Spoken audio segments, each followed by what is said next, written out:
Lève la main, toi. Dis avec moi les 7 piliers qui bâtissent un prophète.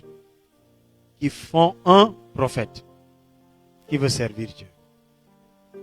Qui veut être prophète, prophétesse. Le mot prophète, amen. Le mot prophète vient du grec prophétas. Prophétas, amen. Qui signifie celui qui parle de la part de.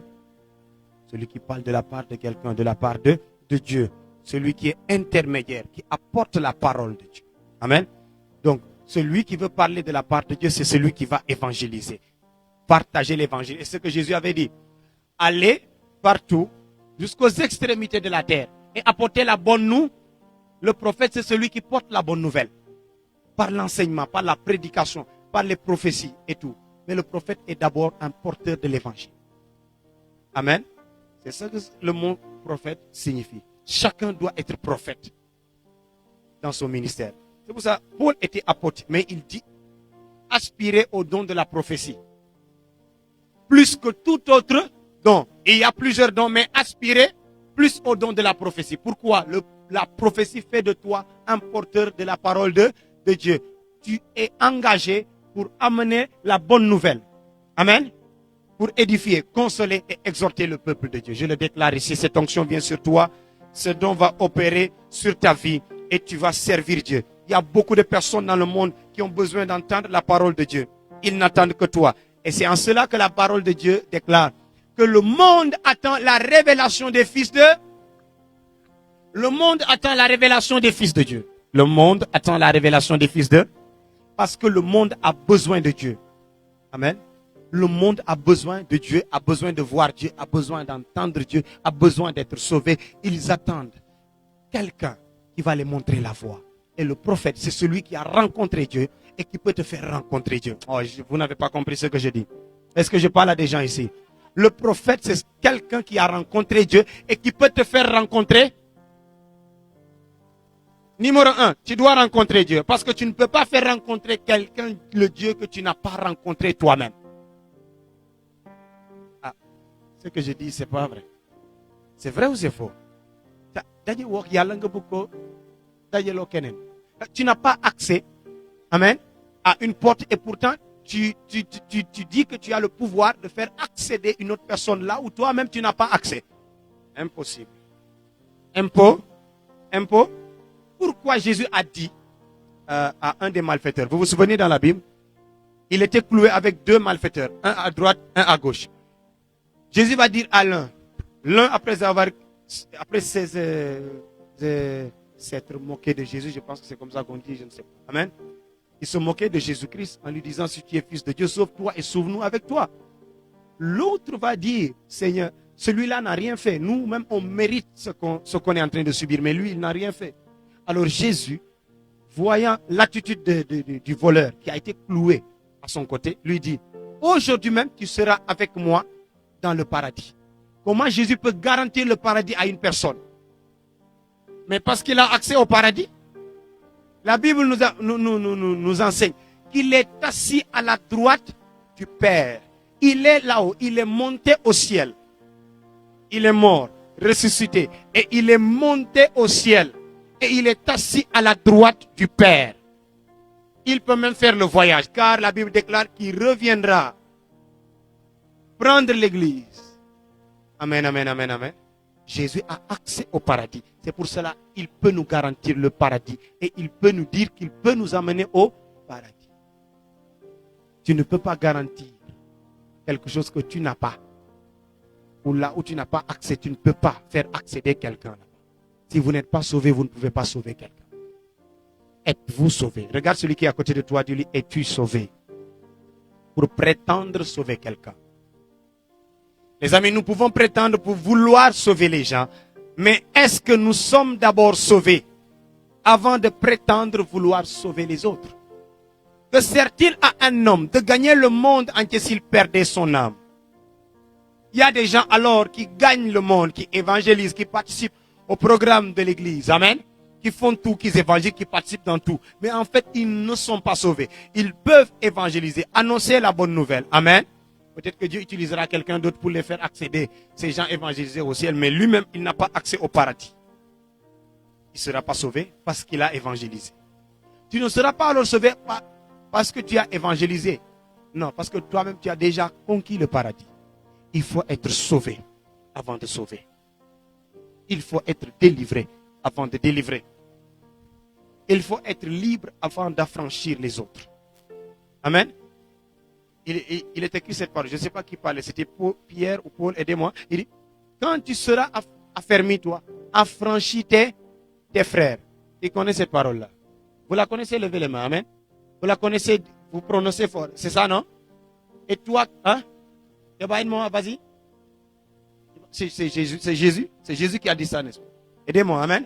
Je me rappelle de la phrase, mais je ne sais plus. Il dit, toi, quand tu seras affermi tes frères. Quand tu seras, je ne sais pas quoi, sauvé, affermi tes frères. Est-ce qu'il ne parlait pas à Pierre? Il parlait à Pierre. Ah oui, oui.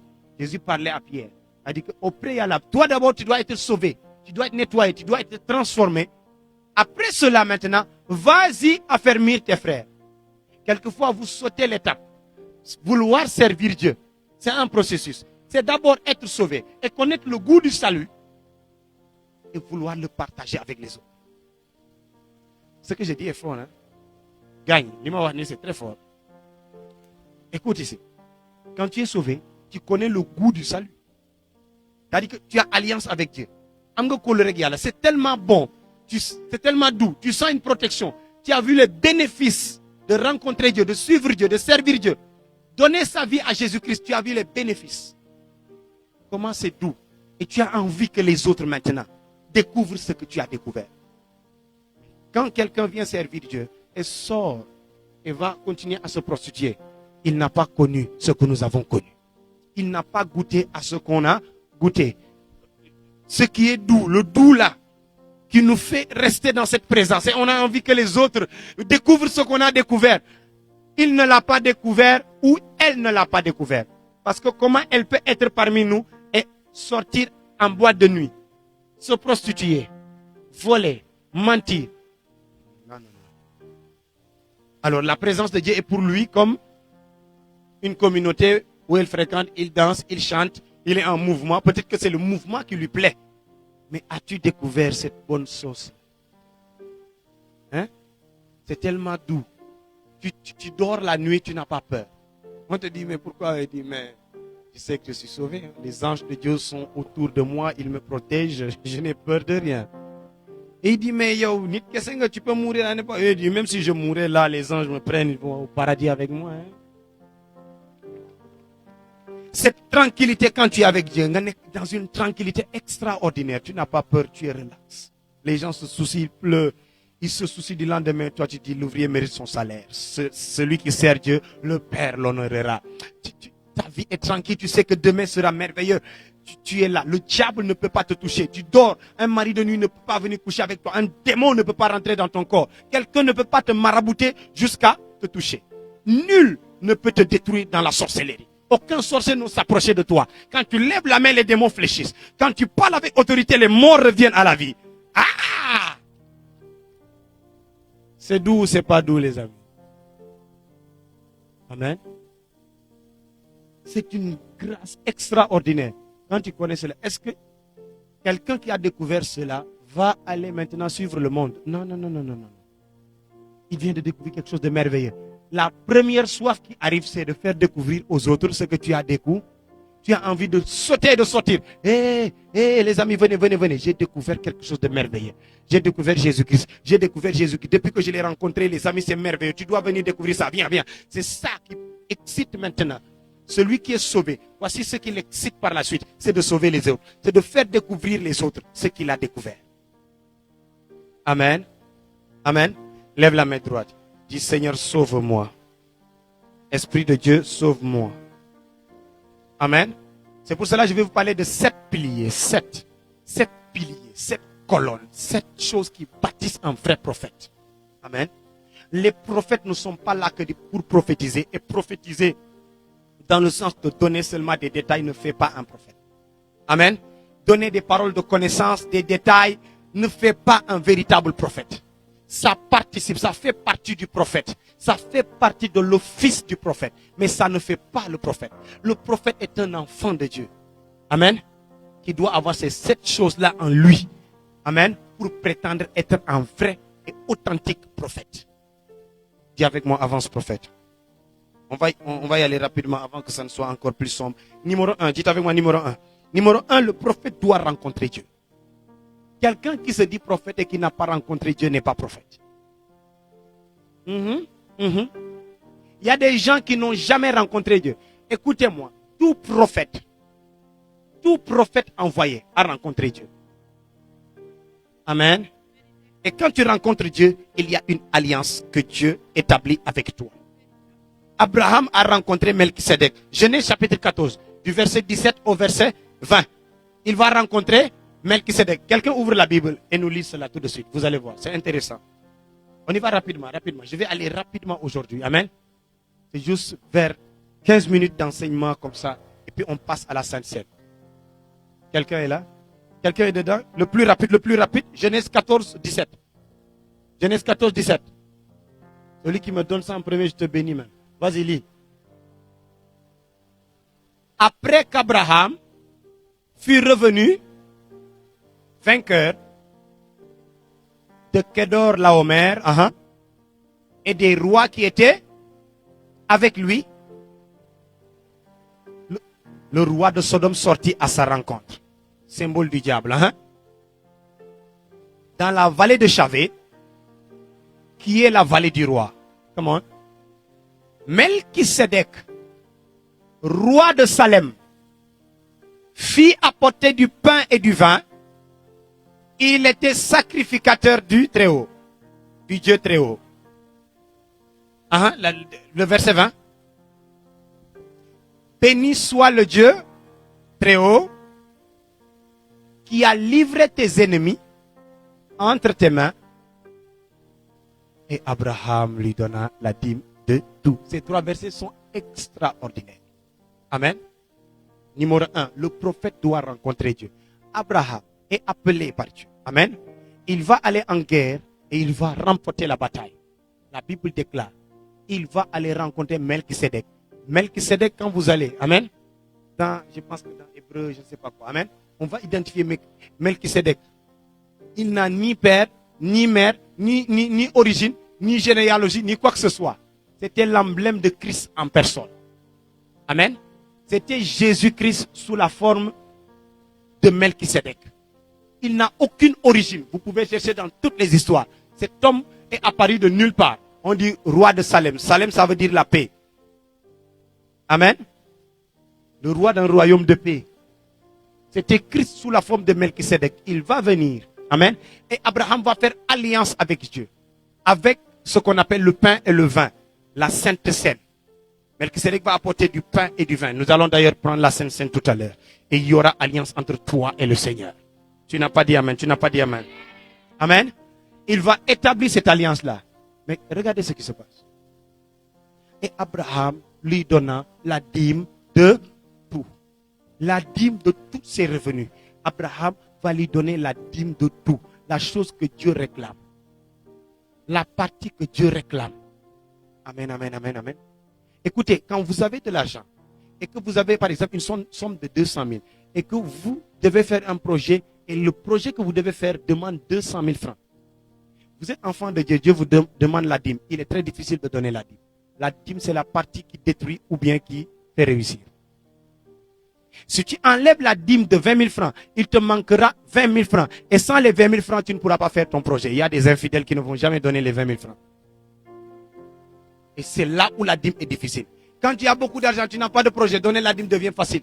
Mais quand l'argent tombe net avec ce que tu dois investir, tu sais que si tu sors la dîme, tu ne pourras rien faire même avec l'argent qui reste. Il y a des gens qui deviennent infidèles. Vous dites que la dîme n'est pas facile à donner. La dîme n'est pas facile à donner. La dîme de 500 francs est facile. Donnez-nous la dîme de 1 milliard.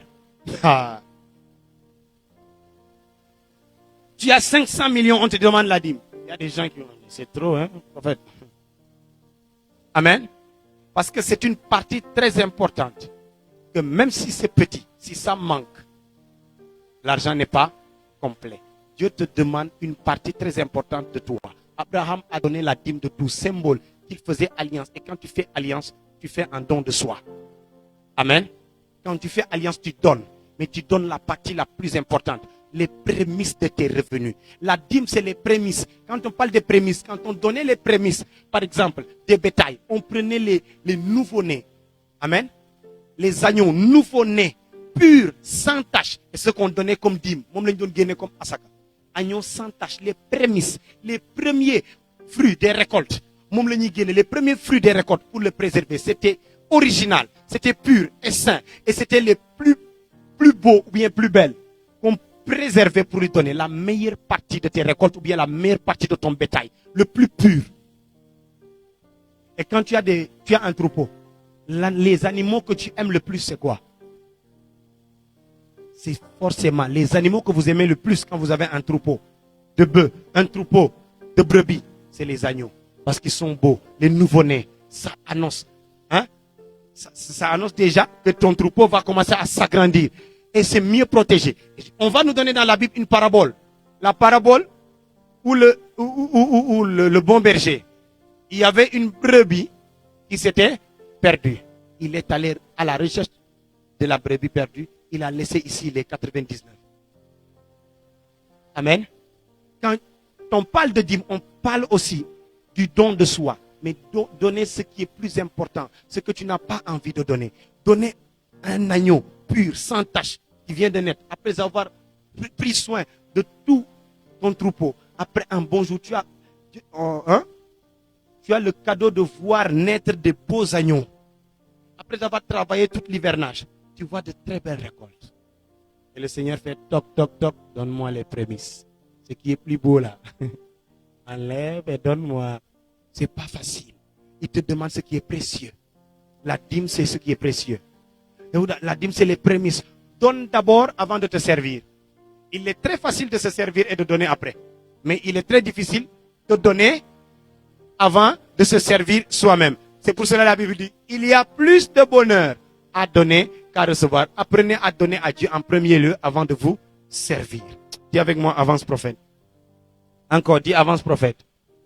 Abraham donna la dîme de tout. Il va préserver, il va prélever du moins ce qui est plus important et il va le donner à l'Éternel. Amen. En quelque sorte, Abraham aussi donnait son cœur. La partie la plus importante du corps humain. Amen. De l'être humain, c'est le cœur. Le cœur est le centre de la vie. La dîme que tu dois donner à Dieu d'abord, c'est ton cœur.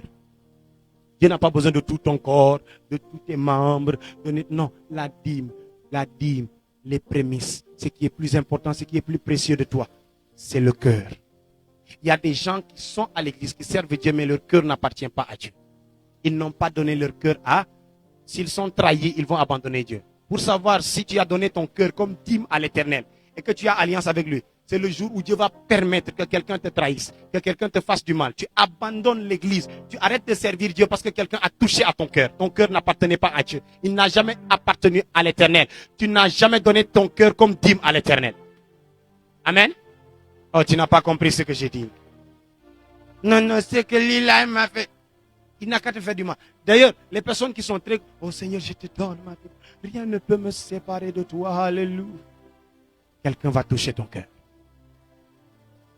Même sans le faire exprès. Quelqu'un va mentir te concernant. Quelqu'un va te faire du mal. Quelqu'un va t'humilier. Quelqu'un va faire quelque chose qui te fait tellement mal.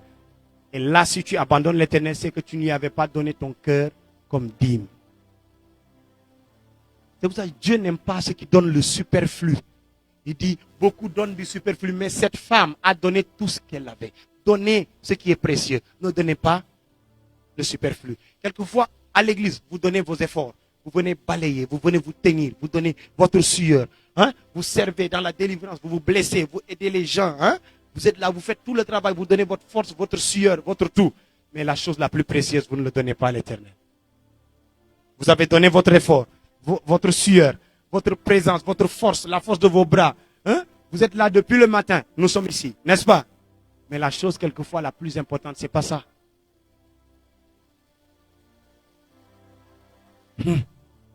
C'est le cœur. Quand tu quittes maintenant, après tous ces efforts, tu vas aller vivre dans quoi? Si tu retournes dans le péché, tous ces efforts-là, Dieu n'avait pas besoin de cela. Il avait besoin seulement d'une fidélité. Que tu lui donnes ton cœur. que tu ne trouves de plaisir qu'en sa présence. Quand tu sors, quand ton cœur est appelé dans des désirs négatifs, que tu résistes et que tu fuis, tu n'acceptes pas parce que tu as donné ton cœur. Tu ne trouves de plaisir qu'en l'éternel. Il y a des gens qui font tout le service. Vous vous salissez, vous vous donnez. Quand on vous regarde de face, oh my God, quel serviteur de Dieu, quelle servante de Dieu. Mais à l'intérieur, quand il sort, il n'a pas légué au Seigneur, laissé au Seigneur, donné au Seigneur ce qui est plus précieux. Ne comptez pas, oh Seigneur, je suis fier. Hein? Je dis, j'ai servi. Oh, les fatiguements, vous roulez par terre, tous ces balayages de l'église et tout, ce sont des choses très importantes et c'est bien. Mais Dieu veut recevoir votre cœur. Abraham a donné la force de son bras. Il est allé en guerre avec 319 cultivateurs, éleveurs, qui ne sont ni des soldats. C'était une bonne chose, non? Il a délivré Lot. Il s'est battu. Hein? Il a donné sa force, sa sueur et tout. Mais quand il est allé, il a donné encore à l'Éternel la dîme de tout. Il ne lui a pas donné sa force pour se battre. Il n'est pas allé servir. Amen. Auprès de Melchisedec, en train de prendre les bagages, en train de courir, amen, en train de nettoyer le temple, accompagner Melchisedec. Non, non, non, non, non. Il lui a donné la dîme de tout. Il lui a donné encore une autre chose, différente des efforts qu'il avait fait dans les batailles. Vous vous battez dans l'église, vous vous battez dans les évangélisations, mais Dieu a besoin de quelque chose de plus. La dîme, c'est l'intérieur de toi. C'est ton cœur que tu dois donner. Dis avec moi, je dois avoir alliance avec Dieu. Amen. Rencontrer Dieu. Qui veut rencontrer Dieu ici? Moïse a rencontré Dieu au mont Sinaï. Dieu a parlé avec Moïse. Amen. Les amis, si tu ne rencontres pas Dieu, tu ne pourras pas le faire rencontrer quelqu'un. Et quelqu'un peut être à l'église 10 ans et n'a jamais rencontré Dieu. Amen. Parce que quand tu rencontres Dieu, il y a ces choses-là. Tu le rencontres, il y a alliance. Numéro 2, numéro 3, tu lui donnes la dîme de tout. La dîme de tout, c'est le contrôle. C'est le contrôle de c'est le contrôle de tout. Tu deviens esclave de Christ. En tout ce qui concerne tes désirs, tu vois d'abord si tes désirs sont en parallélisme avec la parole de Dieu. Quelquefois, tu te prives. Ce que tu veux faire, juste parce que Jésus n'aime pas. Mais si c'était moi, ma chance. Oui, pourquoi? Parce qu'il est devenu esclave de Christ. Amen. Il soumet même ses désirs à Christ. Amen. Tu lui fais du mal, il peut te pardonner tout de suite. Parce qu'il a donné son cœur comme dîme. Il dit, tu m'as fait du mal. Si c'était l'autre personne là, tu allais savoir. Mais maintenant là, Jésus m'empêche de garder la haine. Je te pardonne. Réjouis-toi. Hein? Amen. Il pardonne parce qu'il a donné son cœur à Christ. Rencontrer Dieu. Dis avec moi, je vais rencontrer le Seigneur. Et là où il y a alliance, il y a toujours le symbole du sang, le jus de raisin, le vin. Amen. Symbole du sang. Melchisedec savait que c'était une alliance qui se créait entre Abraham et Dieu. Qu'est-ce qu'il a apporté? Lui-même a apporté du pain et du vin. Du pain et du vin. Les amis, c'est extraordinaire.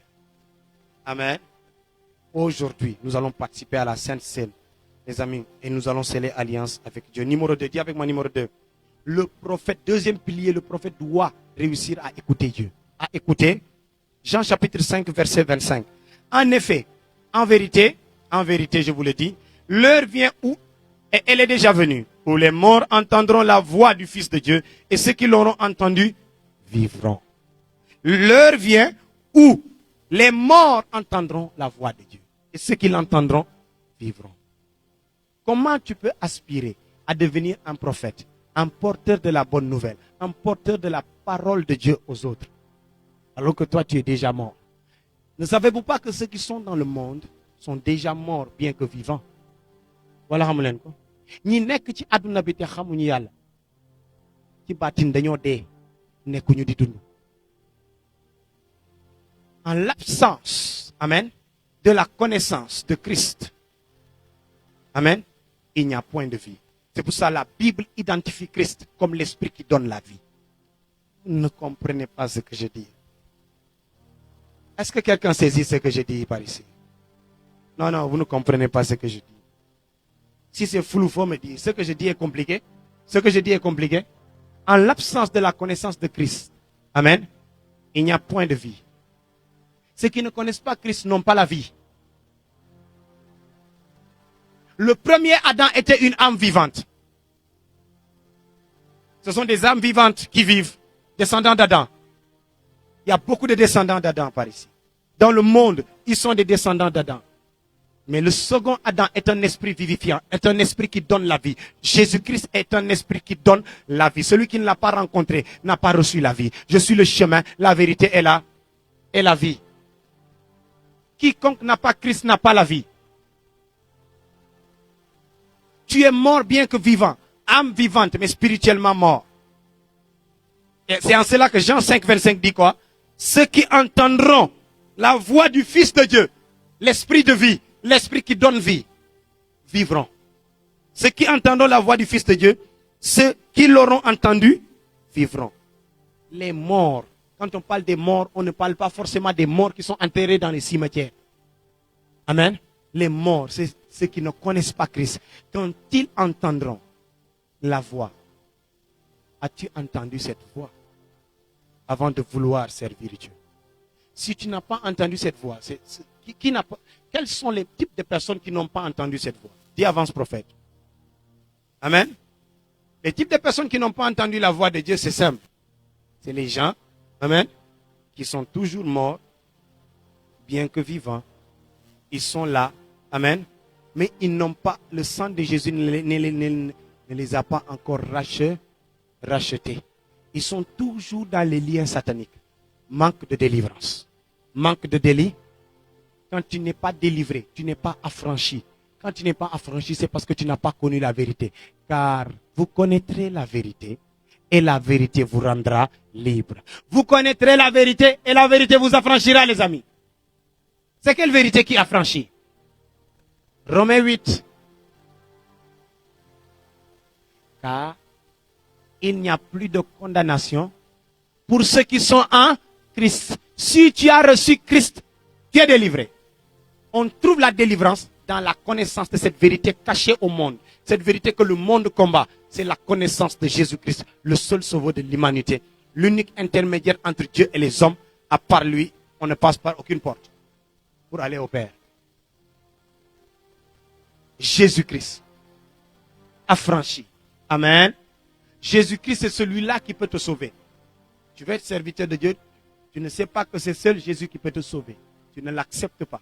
Tu n'as pas entendu à l'intérieur de ton âme. Amen. La voix qui sauve, tu es mort bien que vivant. Il dit, mais ceux qui l'entendront, et je prétends qu'aujourd'hui, si vous êtes ici et que le peuple est rentré, c'est parce que vous avez entendu la voix du maître, n'est-ce pas? La voix du maître vous a appelé. Amen. Vous l'avez entendu. Et c'est pour cela que vous vivrez. Tu as écouté une bonne nouvelle. Tu as écouté. Et tu peux faire entendre à quelqu'un d'autre. Il y a des gens qui n'entendent pas. Je vais aller plus loin. Dis avec moi, va en profondeur. Ne pas connaître la parole de Dieu fera de toi quelqu'un qui est mort spirituellement. Il y a des serviteurs de Dieu ici. Quand tu sors d'ici, un prophète ne cherche pas seulement à donner des détails, à prophétiser tout simplement. Seras-tu capable, quand tu vas sortir d'ici, quelqu'un te dit, ton Jésus là, c'est quoi? Parle-moi de ton Jésus. Tu ne peux même pas lui faire, tu ne peux même pas lui faire comment on appelle ça? Un briefing, rédaction, le truc là, élevé, terminal. Rédaction, c'est pour les enfants. Une dissertation de qui est le Seigneur. Rien du tout. Tu ne peux rien lui dire. Tu ne peux qui est Jésus-Christ? Non, Jésus, c'est le sauveur. Tu ne peux même pas lui prendre Jésus-Christ. Depuis l'Ancien Testament, il a été annoncé. Esaïe l'a annoncé. Il viendra. Et votre Jésus là, c'est celui qui est dans les photos. Il dit non. Esaïe dit, il n'a ni apparent, il n'avait pas une très bonne apparence pour ne pas attirer nos regards. Il est écrit. Et prendre ton temps pour lui enseigner qui est Jésus-Christ. Jusqu'à sa mort, jusqu'à sa résurrection, jusqu'à son enlèvement. Il y a des gens qui ne connaissent même pas le système de l'enlèvement. Jésus reviendra. Jésus reviendra. L'enlèvement, vous devez découvrir c'est quoi l'enlèvement. Lisez la Bible. Amen. Faites des recherches. C'est quoi l'enlèvement? Le millénium, où nous serons récompensés, où nous allons régner avec Christ pendant 1000 ans. Le jugement. La guerre de Gog et Magog. La guerre d'Armageddon.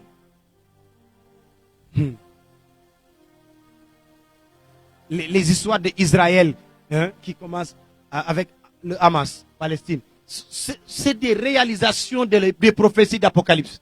Gog et Magog. La guerre de Gog et Magog. Armageddon. Les événements qui se passent déjà annoncent exactement que la guerre de Gog et Magog approche déjà. Mais ce sont des évidences qui se passent. Dans des concerts des artistes, tu vas voir des artistes qui font des choses très démoniaques. Amen. Des choses tellement sataniques que l'Apocalypse avait annoncé. Quand tu regardes déjà, ça t'annonce déjà. Oh my God, ça arrive. Amen. Il y a un artiste là qui est très célèbre maintenant, qui a tellement évolué. Rema. Hein? Il fait un grand concert, il appelle les gens. Regarde, il vient avec un cheval noir, mon ami. Un cheval noir, il monte sur le cheval. Les gens sont rassemblés. On monte déjà un cercueil à l'intérieur. On est en train de monter un squelette d'un homme.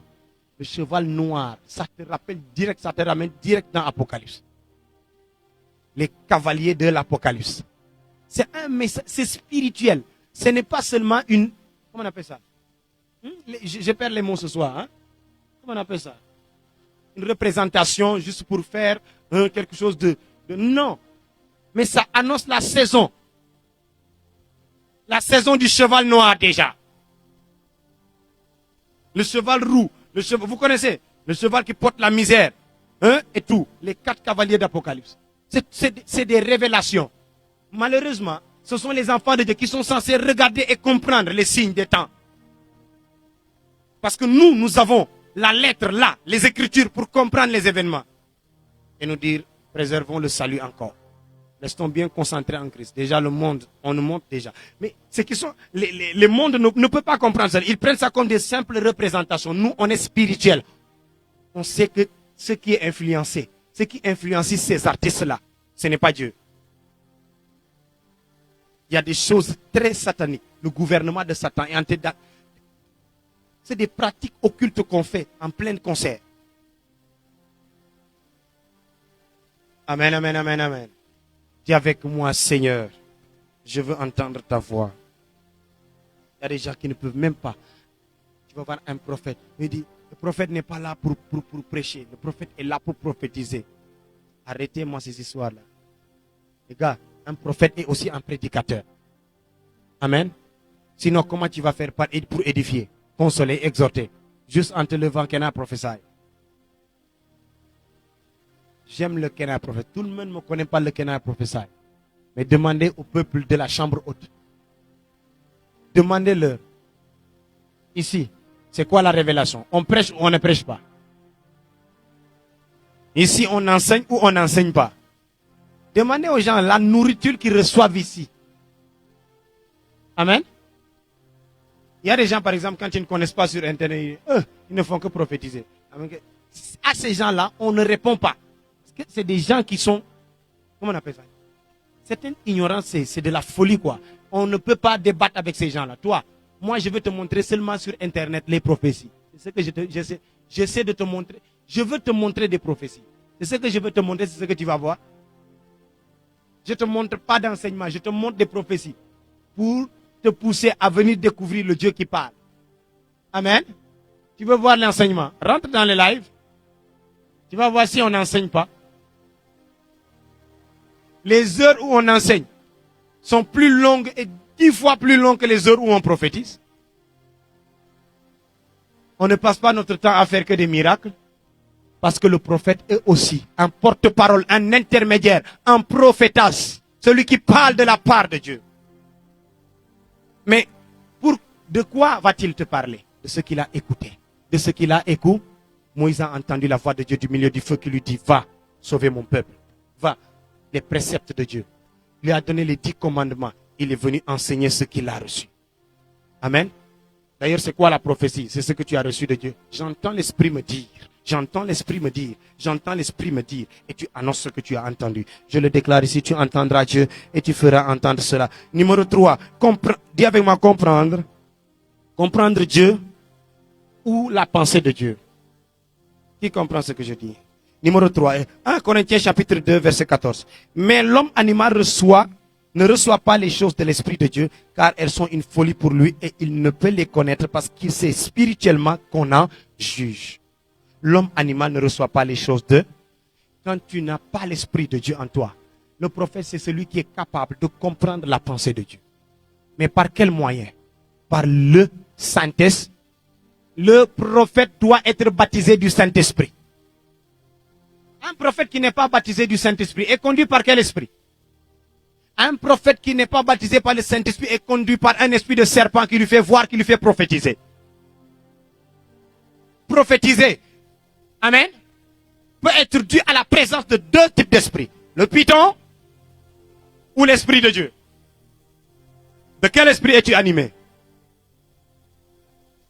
Tu nous prophétises ici. Quand tu rentres la nuit, tu couches avec la sirène. Tu prophétises là. Hein? Tu dis, moi, je suis... Et quand tu rentres à la maison, tu vois les... Vous comprenez ce que je dis? Balancez les mains, balancez. Amen. Il y a des gens, il y a des présences démoniaques en eux. Être un prophète ne veut pas dire ne pas suivre le processus de la croissance spirituelle des enfants de Dieu tel qu'il est écrit. La nouvelle naissance, la délivrance, l'affranchissement, naître de nouveau, être renouvelé par l'intelligence, être baptisé du Saint-Esprit et de feu. Jésus-Christ était le plus grand des prophètes. Il a été baptisé par le Saint-Esprit. L'Esprit de Dieu est descendu sur lui, sous la forme d'une colombe. Le ciel s'est ouvert. Il a entendu ce que j'ai dit, entendu la parole de Dieu. Celui-ci est mon fils bien-aimé. Écoutez-le. Si Jésus-Christ a été baptisé par le Saint-Esprit, aujourd'hui les gens se lèvent du matin. Allez, je vais être un prophète.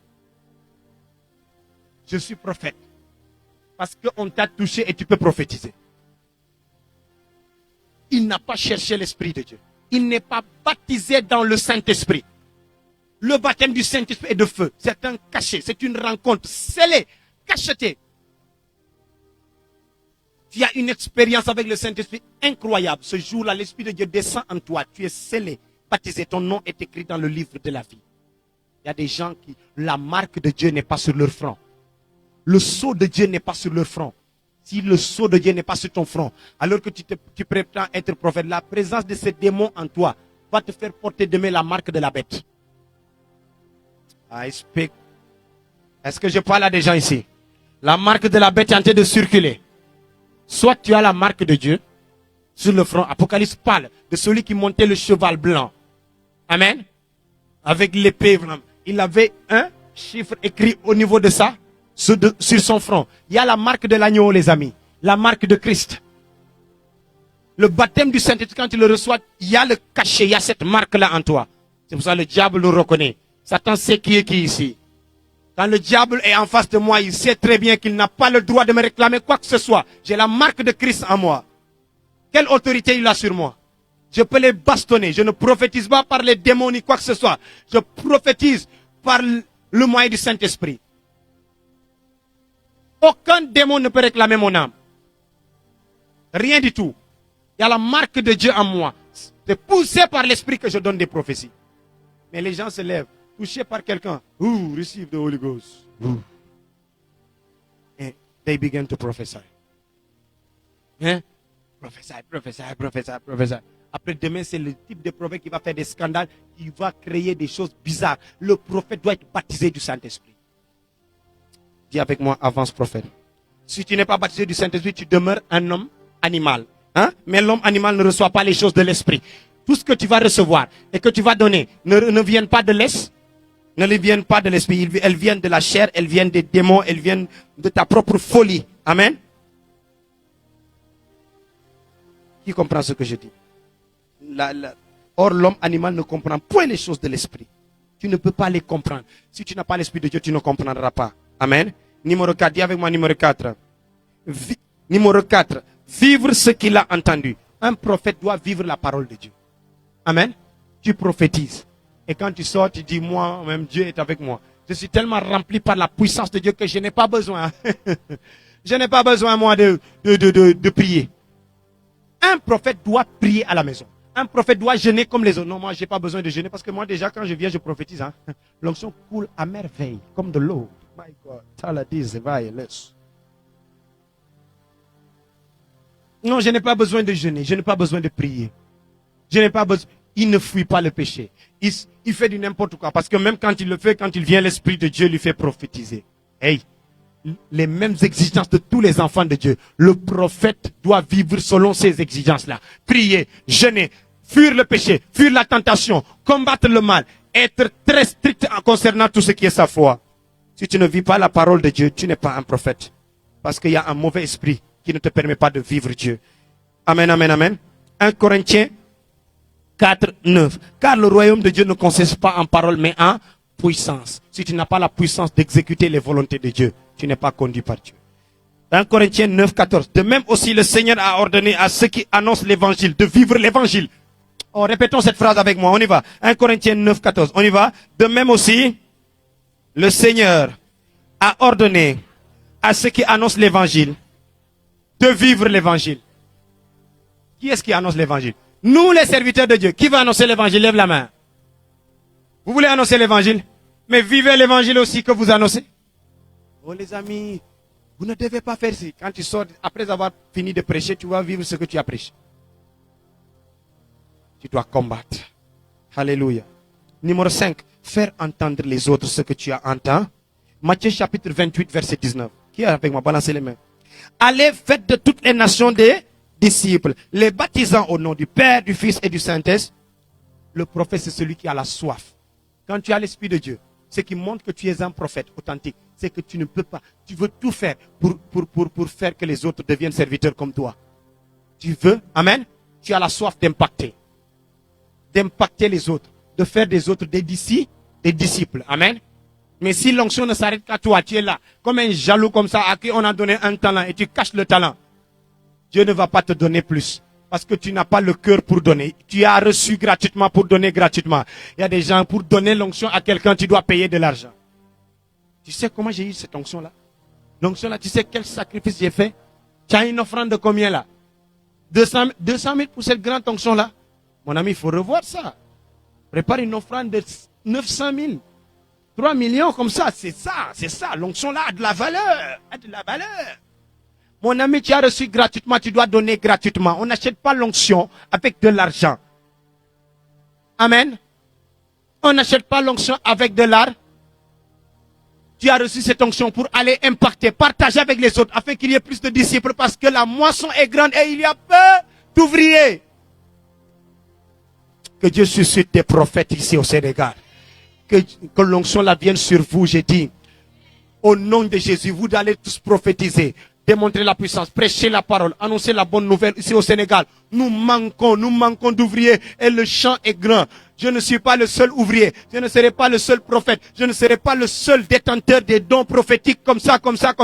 Il y en aura des centaines, des milliers et des milliers. Et si tu entres dans la chambre haute, on fera de toi un disciple de Christ. On n'a pas besoin que tu payes quoi que ce soit. On n'a pas besoin, même si demain tu sors, si tu veux, tu n'as pas besoin de dire au monde que tu es mon fils spirituel. Tu n'as pas besoin de ça. Tu as besoin d'être un serviteur de Dieu. Amen. Si tu le fais, ça ne me fâchera pas. L'essentiel, c'est que tu reçoives le don et que tu respectes les principes, que tu sois né de nouveau, rempli du Saint-Esprit et que tu gagnes des âmes. Numéro 6. Demeurer avec une entière constance. Il y a des gens qui ne sont pas constants. Un vrai prophète, amen, est constant dans sa marche avec Dieu. 1 Timothée chapitre 3. Pour toi, tu as suivi de près mon enseignement, ma conduite, mes résolutions, ma foi, ma douceur, ma charité, ma constance dans la foi. Paul dit comme ça. Tu as suivi mes persécutions, mes souffrances, ma constance. Il y a des gens qui ne sont pas constants. Ils sont là, un peu demain. Amen. Après quelques temps demain, qu'est-ce qui se passe? Ils abandonnent. Ils se relâchent. Ils ne sont pas constants. C'est pour cela que vous pouvez avoir une vie prophétique très élevée aujourd'hui et demain vous ne voyez plus beaucoup de choses comme avant. Ça manque de constance dans la fidélité, constance dans la bonté, constance Amen. Dans la crainte de l'Éternel. Constance dans la fuite du péché. Constance du moins. S'écarter de, comment on appelle ça, la tentation. Fuir la tentation. Constance dans sa marche avec sincérité avec Dieu. Dis avec moi, je vais être constant. Je ne vais pas me décourager, ni me relâcher. Celui qui met la main à la charrue et qui regarde en arrière n'est pas digne de moi. C'est ce que la Bible dit. Ne regarde pas en arrière, sois constant. Peu importe les batailles, les difficultés, les souffrances, reste constant. Dans tes jeûnes, dans tes prières. Amen. Reste constant, ne te relâche pas. Ne te relâche pas. N'aie pas une vie spirituelle en dents de scie. Numéro 7, l'équilibre spirituel entre le spirituel et le naturel. Proverbe 16, 11. Le poids et la balance juste sont à l'Éternel. Tous les poids du sac sont son ouvrage. Proverbe 11, 1. La balance fausse est en horreur à l'Éternel, mais le poids juste lui est agréé. Le poids juste. Il dit comme ça, le poids et la balance. Ce que je veux parler là, c'est l'équilibre. Voilà l'équilibre. L'équilibre. Il y a des serviteurs de Dieu qui ne sont pas équilibrés. Un prophète, le septième pilier est un conseil au-dessus des autres. C'est un prophète doit être très équilibré. Amen. Quand tu travailles, équilibre c'est quoi? C'est que tu es tellement spirituel que méfie-toi de juger les autres. Parce que tu es plus spirituel. Parce que tu vois le monde spirituel. Parce que tu as beaucoup de visions, beaucoup de songes, tu prophétises. Méfie-toi d'être orgueilleux. Reste équilibré. Amen. Quand tu quittes l'église, tu rentres chez toi. C'est une vie naturelle. Amen. Amen. Ne regarde pas, même quand la mouche traverse. Ça, c'est le diable. Même quand une personne sourit, la manière de sourire, il y a une présence démoniaque par toi, par ici, là. Hein? Il y a des gens qui n'ont pas l'équilibre. Quand ils sont penchés trop spirituellement, la balance, ils sont fous dedans. Ils n'ont plus. Amen. Cet équilibre-là. Quand ils vont au travail, au lieu de travailler, ils vont se mettre là en train de je vais purifier pendant 1 heure de temps mon bureau. On va te renvoyer de ton travail, tu vas comprendre. C'est quoi ton problème? Aller à l'école. Tu dois aller travailler à l'école. Tu vas à l'école. Ah, le prophète a dit, même à l'école, l'esprit de la prophétie peut te saisir. Tu vas prophétiser sur le professeur. Alléluia. À un moment, tu es là, tu regardes le professeur. On va te chasser de l'école. Si on me demande mon conseil, j'ai dit chasser-le, frappez-le bien. Je ne le connais pas. La ragueze. Dis avec moi l'équilibre. L'équilibre, c'est un conseil. Amen. C'est juste un conseil. Ça commence à devenir noir en direct. Mais ça va aller. Amen. L'équilibre. Je veux parler aussi de l'équilibre. Je veux parler. Ouais. Ça reste un peu. Hein. Amen. Je veux parler aussi de l'esprit ouvert. Ayez un esprit très ouvert. Les prophètes n'ont pas aujourd'hui des esprits ouverts. Amen. Nous sommes dans plusieurs générations qui passent. Aujourd'hui, nous sommes dans une génération où les gens gardent les cheveux, font des locks. Il y a des gens qui font des locks dans des prédications. Avoir des locks, des cheveux, c'est pas diabolique. Amen. Vouloir garder ses cheveux ou bien faire boule à zéro comme Keba, c'est pas un problème. Amen. Ça, c'est pas un problème. Si l'habillement n'est pas extravagant, n'a pas dépassé les limites, c'est pas un problème. S'il fait sortir son ventre, ses seins dehors, ça c'est un problème. Amen. Mais s'il porte à la mode de la nouvelle génération, c'est pas un problème. Les gens jugent les autres aujourd'hui à cause de leur tête, à cause de leur barbe. Ta barbe là, il y a certaines églises qui sont très extrémistes. Certains enseignements. Ayez l'esprit ouvert. Ayez un esprit très ouvert, très ouvert, très ouvert. Ne jugez pas de beaucoup de choses. Il y a des choses qui n'affectent pas. On a fatigué les rappeurs ici. Rapper en Christ, ça ne fait pas, c'est pas interdit. Le rap, c'est un genre musical. C'est un genre musical. Le coupé décalé là, c'est un genre musical. C'est les gens du monde là qui le chantaient. Nous, on a pris ça et on a commencé à mettre quoi dedans? Hein?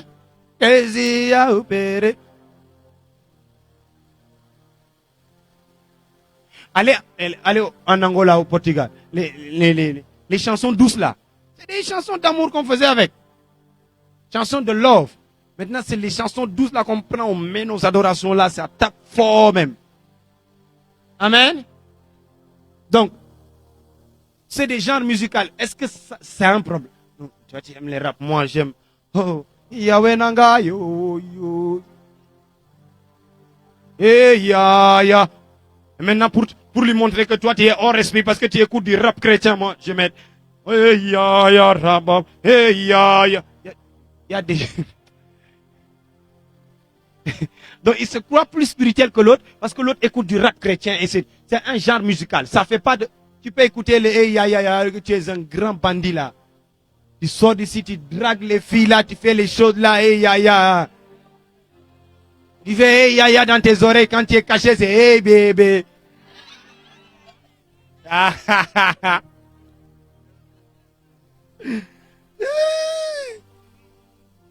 Amen, amen. Dis avec moi l'esprit ouvert. L'esprit, j'ai fait ici un culte. Vous étiez là le dimanche. J'ai porté un, comment on appelle ça? Mon truc militaire là, c'est jogging, c'est ça? C'est comme ça qu'on le dit? Shorts, hein? Short, voilà. Là, avec basket, bien. C'était juste pour donner un enseignement. Ah oui, quand ils regardent, pour qu'ils savent, ça c'est notre génération à nous. Hein? Est-ce que ça fait de moi quelqu'un de charnel? J'ai voulu défier ça. Qu'on me regarde comme quelqu'un de charnel. Ce jour-là, vous avez vu comment j'ai prophétisé ici. Démontrer la puissance. Je suis charnel. Viens sur le terrain. Confronte-moi en esprit sur la montagne. On verra, le feu va descendre par la prière de qui? L'arrêt. Amen. Équilibré. Amen. Quand tu es face à des jeunes, aujourd'hui, les jeunes sont ça. Amen.